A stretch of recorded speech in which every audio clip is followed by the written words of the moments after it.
A handful of ancient parchment fragments belong to 1st Enoch, a work written long before the New Testament. Most Bibles do not contain it, yet pieces of Enoch were found among the Dead Sea Scrolls, written in Aramaic, the language spoken across much of ancient Judea. The surviving copies prove that people were reading and copying Enoch centuries before Christianity became a religion. And buried inside its oldest material is a description of a place that does not behave like ordinary religious imagery. Enoch is led away from the inhabited world. He passes the boundaries familiar to human beings and reaches a region where the structure of creation seems to break apart. Mountains burn. Darkness has depth. Great columns of fire fall into an abyss whose bottom cannot be measured. Nearby, 7 blazing stars are bound like prisoners. Then, Uriel tells him what he is looking at. The place is a prison, not for human beings, for beings from heaven. That scene appears inside the section scholars call the Book of the Watchers, and it is one reason Enoch remains so unsettling. Its authors did not describe evil as an abstract force drifting somewhere outside the universe. They gave rebellion a location. They gave punishment boundaries. They described divine beings being confined in places Enoch could supposedly approach, observe, and fear. The natural temptation is to ask where that place is. But before trying to place Enoch's abyss on a modern map, there is a more disturbing problem buried earlier in the book. Why were angels imprisoned there at all? The answer begins on a mountain. The name Enoch makes the text more provocative because the biblical figure himself is almost silent in Genesis. He appears in the genealogy before Noah, is identified as the 7th generation from Adam, and then disappears with one of the shortest and strangest notices in the Hebrew Bible. Enoch walked with God, and then he was gone because God took him. That tiny gap invited an enormous question. If Enoch was taken by God, where did he go? And what was he shown? First, Enoch answers by turning the nearly silent patriarch into a traveler, witness, messenger, and scribe. He sees heavenly judgment before ordinary human beings do. He carries petitions from condemned angels. He is shown secrets of creation and the places where divine sentences are carried out. The book therefore gains its authority through access. Enoch can describe things no living king, priest, or army could normally reach. That is why the prison passages carry so much weight inside the story. The narrator is not introduced as a conqueror searching for a hidden cave. He is the man Genesis already says vanished into God's presence. The later Enochic authors use that biblical silence as an opening into an entire unseen geography. In the story preserved by 1st Enoch, a group of heavenly beings called the Watchers look down upon humanity and cross a boundary they were never supposed to cross. Their descent is associated with Mount Hermon, a real mountain dominating the northern edge of the ancient land of Israel. The Watchers swear an oath together, take human women, and produce violent offspring remembered in the Enochic tradition as giants. The damage spreads beyond the giants themselves. Certain Watchers begin teaching human beings knowledge the story treats as dangerous when placed in human hands.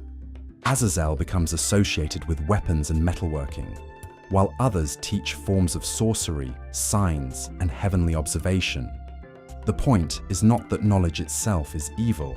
In the logic of the story, heavenly boundaries have been violated twice, first through forbidden unions, then through information transferred before humanity was meant to possess it. The result is a world saturated with violence. That is when the loyal angels intervene. Michael, Gabriel, Raphael, and Uriel appear repeatedly in the Book of the Watchers. Judgment is divided among them. Azazel is bound and cast into a desolate place. The rebellious Watchers are condemned to confinement until the final judgment. Their giant offspring are destroyed, while the spirits left behind become part of Enoch's explanation for the evil that continues to torment humanity. It is a remarkably physical way of explaining corruption. The rebels are not merely declared guilty in heaven. They are restrained, removed, shut away. And once the story creates a prison, The narrative eventually takes Enoch close enough to see what such a prison looks like. That journey is where the book stops feeling like a simple expansion of Genesis and begins reading like a tour through a universe with locked regions. The strangest passages arrive in chapter 17 through 21. Enoch is carried through places associated with the winds, the foundations of the earth, the paths of heavenly bodies, and the outer limits of creation. The geography is unlike a modern landscape because the writers of Enoch were describing the cosmos through an ancient worldview. Heaven has structure, winds have storehouses, the earth has edges. Stars can behave like living members of the heavenly order. Then the scenery becomes hostile. Enoch sees 7 mountains made of magnificent stone. One rises higher than the others and is compared to the throne of God. Beyond them lies a region of blazing fire. Farther still is a deep abyss filled with descending columns of flame. The text does not give a distance from Jerusalem. It does not provide a road, a village, or coordinates that can be plotted on satellite imagery. Its landmarks belong to cosmic geography. Yet the language becomes uncomfortable because Enoch reacts as though he is standing in front of something he can see. He cannot determine the abyss's size. He cannot see its depth. He encounters a place with no properly founded earth beneath it and no ordinary heaven above it. 7 stars appear there, like enormous burning mountains, bound together as punishment for violating the command of God. When Enoch asks why they are restrained, the answer establishes the rule governing this entire landscape. Celestial beings can be sentenced to places. In chapter 21, Enoch reaches another fiery region cleft down toward an abyss. The scale is beyond him. He sees fire descending into darkness and reacts with fear. Uriel, the angel accompanying him, identifies the place as the prison of the angels. That detail changes how the earlier Watcher story feels. The punishment described near the beginning of the book is no longer only a decree issued from heaven. Enoch is shown the architecture of that punishment. Somewhere within the world envisioned by the text, rebellion has a containment zone. There is another detail modern readers can easily miss. The book repeatedly blurs the categories we keep separate. A star may function as a heavenly being. A mountain can resemble a throne. A place can be both landscape and judgment. The text belongs to a world in which cosmic order has physical shape, and violating that order can result in chains, darkness, fire, and confinement. That makes a literal modern reading difficult. If the 7 burning stars are treated only as astronomical objects, Uriel's explanation makes little sense. If they are treated only as metaphors, the journey loses the concrete spatial language that gives it force. The ancient writer seems comfortable with both at once.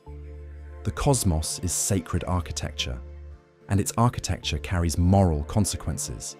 The history of First Enoch is almost as strange as the visions inside it, although the real story is different from the popular claim that one church council simply removed it from the Bible. There is no surviving record showing that the Council of Laodicea gathered in the 4th century and specifically banned Enoch because it revealed the location of an angelic prison. One canon associated with that council restricts church reading to canonical books, while a later list of biblical books does not include Enoch. Even that list, known as Canon 60, has long been disputed in terms of its authenticity. The disappearance of Enoch from most Christian biblical traditions was slower. The book had already circulated among Jewish communities during the Second Temple period. Early Christians knew Enochic traditions, and the New Testament letter of Jude preserves a prophecy closely corresponding to 1 Enoch chapter 1. Early Christian writers could engage with Enoch, sometimes positively and sometimes critically, but acceptance was never uniform. One New Testament connection makes that survival especially difficult to dismiss. In the letter of Jude, the author introduces a prophecy attributed to Enoch, the 7th from Adam, using language that closely parallels the opening chapter of 1 Enoch. That does not mean every early Christian community accepted the entire book of Scripture. It does show that Enochic tradition could circulate close enough to the Christian movement to be invoked inside a text that later entered the New Testament. The contrast is striking. The name of Enoch remained inside the Christian Bible, while the much larger work associated with him moved to the margins in most Christian traditions. As Christian biblical canons became more defined, Enoch did not secure a place in the collections that became standard across most of Europe and the Mediterranean world. By late antiquity, its influence in those regions diminished sharply. Then something unusual happened. The complete work did not vanish. In Ethiopia, Enoch survived in Ge'ez and remained part of the biblical tradition of the Ethiopian Orthodox Tewahedo Church.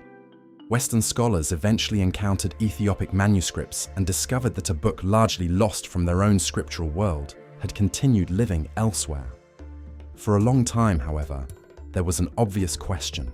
How old was the material they were reading? A medieval manuscript could preserve an ancient text, but it could also contain centuries of additions. Without much earlier copies, critics could argue that the bizarre watchers, imprisoned stars, and fiery cosmic landscapes had grown during a long process of transmission. Then the caves near the Dead Sea opened. Beginning in the late 1940s, discoveries around Qumran transformed the study of ancient Judaism. Among the manuscripts were multiple fragments belonging to the Enochic tradition. At Cave 4, texts catalogued today under designations such as 4Q201 and 4Q202 preserve Enoch in Aramaic. These were not medieval Ethiopian copies.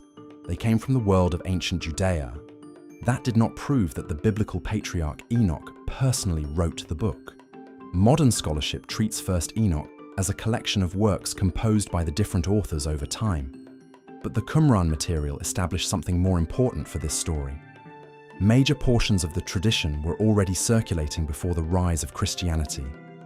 The prison was old, the watchers were old, the journey through the ends of the earth was old.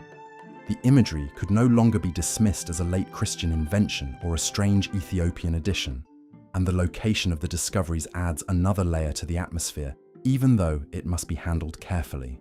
Qumran sits near the Dead Sea, a landscape of cliffs, caves, salt, barren slopes, and severe desert. A reader looking at Enoch's visions beside that environment can easily feel that the text is describing the same world.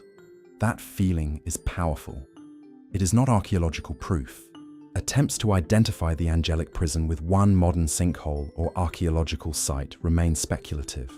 Bab Edra, sometimes pulled into modern theories about Enoch, is a real early Bronze Age site on the Jordanian side of the southeastern Dead Sea, but credible archaeological descriptions do not establish it as the fiery abyss in Enoch. The absence of a confirmed physical doorway does not make the ancient text less disturbing. It changes the mystery.